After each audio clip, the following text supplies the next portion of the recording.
Assalamualaikum warahmatullahi wabarakatuh. Halo anak cerdas, bagaimana kabarnya? Kali ini kita akan bersama membahas ringkasan materi tema 1 Selamatkan makhluk hidup, subtema 1 tumbuhan sahabatku. Langsung saja kita ke materinya. Yang pertama tentang pengertian teks laporan hasil pengamatan.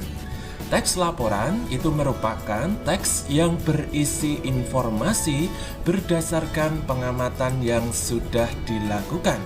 Teks laporan hasil pengamatan berisi yang pertama informasi umum, kemudian yang kedua kumpulan fakta-fakta, yang ketiga yaitu simpulan. Kemudian teks laporan juga terdapat ide pokok.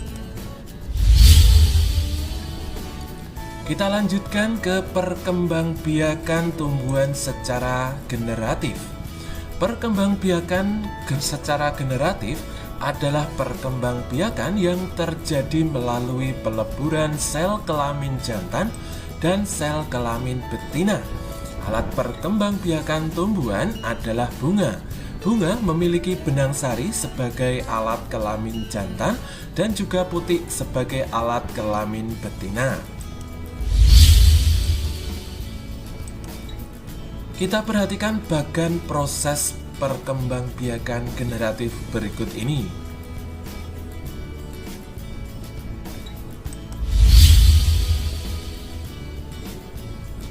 Kita lanjutkan materi tentang kondisi geografis dan kehidupan sosial budaya negara-negara di Asia Tenggara.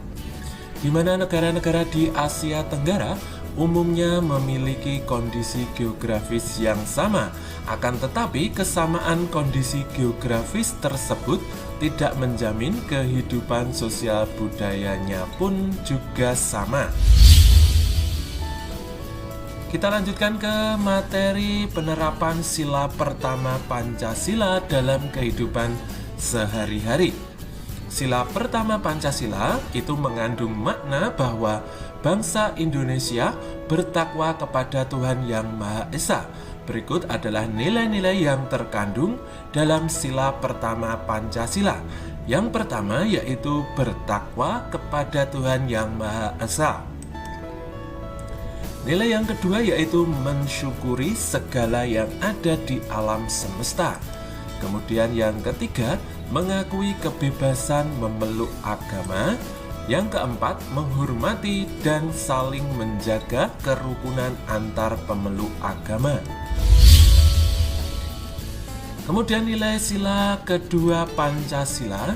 Sila kedua Pancasila sendiri mengandung makna adanya pengakuan terhadap persamaan derajat antar sesama manusia dan bahwa setiap warga negara memiliki hak dan juga kewajiban.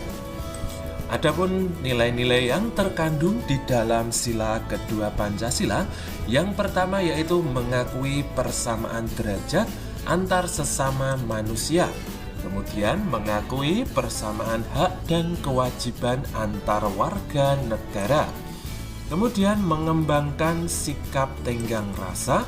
Kemudian yang keempat, saling menyayangi sesama manusia serta gemar melakukan kegiatan kemanusiaan. Kemudian selanjutnya yaitu materi tentang mengenal karya seni patung. Patung itu merupakan karya seni 3 dimensi yang meniru bentuk manusia, hewan, tumbuhan, ataupun benda yang dibuat menggunakan teknik tertentu. Kemudian fungsinya apa patung itu? Yaitu yang pertama sebagai sarana ibadah untuk agama tertentu. Fungsi yang kedua mengenang jasa pahlawan atau peristiwa bersejarah suatu bangsa. Kemudian yang ketiga sebagai pelengkap konstruksi bangunan. Bisa juga sebagai penghias bangunan, taman, atau tempat lainnya. Serta bisa dinikmati keindahan bentuknya. Kita lanjutkan tentang menjelaskan perkembangbiakan tumbuhan secara vegetatif. Apa itu perkembangbiakan secara vegetatif? Perkembangbiakan secara vegetatif terjadi tanpa adanya peleburan antara sel kelamin jantan dan juga sel kelamin betina. Tujuannya yaitu untuk menghasilkan tumbuhan baru atau tumbuhan dengan sifat baru. Perkembangbiakan vegetatif dapat terjadi secara alami maupun bisa juga terjadi secara buatan. Kita bahas perkembangbiakan vegetatif alami. Perkembangan vegetatif alami ini dapat terjadi dengan yang pertama dengan bertunas, kemudian dengan umbi lapis, kemudian umbi batang, umbi akar, kemudian geragih, kemudian akar tinggal atau rizoma, dan yang ketujuh yaitu dengan spora. Mohon maaf untuk umbi akar ini diralat, umbi akar itu tidak ada. Adanya yaitu umbi lapis dan juga umbi batang. Kemudian kita lanjutkan perkembangbiakan vegetatif buatan. Perkembangbiakan vegetatif buatan ini dapat terjadi dengan cara yang pertama yaitu dengan cangkok, kemudian dengan stek batang, kemudian stek daun, kemudian merunduk, kemudian juga tempel atau ovulasi. Dan juga yang keenam yaitu dengan cara menyambung. Kemudian tentang ide pokok dalam teks laporan. Ide pokok dalam suatu paragraf ini dapat ditemukan dengan langkah-langkah yaitu yang pertama, bacalah isi paragraf dengan seksama. Kemudian yang kedua, temukan kalimat utama dan juga kalimat penjelas. Kemudian yang ketiga, tentukan informasi yang terdapat dalam kalimat utama. Kita lanjutkan tentang simpulan teks laporan. Simpulan adalah ikhtisar akhir dari suatu teks. Langkah-langkah dalam membuat simpulan yaitu yang pertama, bacalah teks secara keseluruhan. Kemudian yang kedua, temukan informasi penting yang terdapat dalam teks. Yang ketiga, hubungkan semua informasi yang kamu peroleh menjadi satu pernyataan akhir. Kemudian tentang penerapan sila ketiga Pancasila dalam kehidupan sehari-hari. Sila ketiga Pancasila yaitu Persatuan Indonesia mengandung makna suatu usaha menuju persatuan rakyat dalam negara kesatuan Republik Indonesia. Kemudian Persatuan Indonesia juga mengakui dan menghargai sepenuhnya keanekaragaman yang dimiliki bangsa Indonesia. Selanjutnya nilai-nilai yang terkandung dalam sila ketiga Pancasila yaitu yang pertama, bekerja sama demi kepentingan bangsa dan negara di atas kepentingan pribadi dan golongan.